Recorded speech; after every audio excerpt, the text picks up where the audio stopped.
שלח נא את עמי. 1, 2 ניסיון, שומעים? הר נבו שומעים? שומעים. בני גניגר האמיצים, כאן משה רבנו.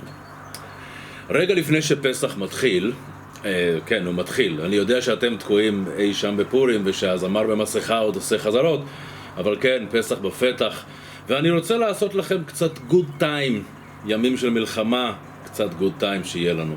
אז התחלתי לתכנן משחק בשבילכם, עם ים סוף וכאלה, אבל גיליתי שנעלם לי האפיקומן.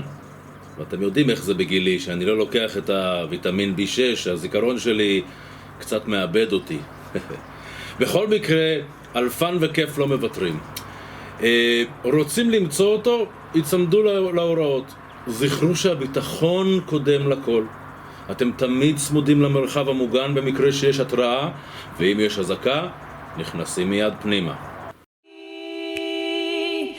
ובכן, החידה הראשונה היא, כאן פלסטר מקבלים כשלא מרגישים טוב, תמיד יש מישהו שיעזור קרוב. המקלט שממש צופה על הבריאות, שם מחכה לכם המשימה במהירות. צאו לדרך. שם זה הר נבו?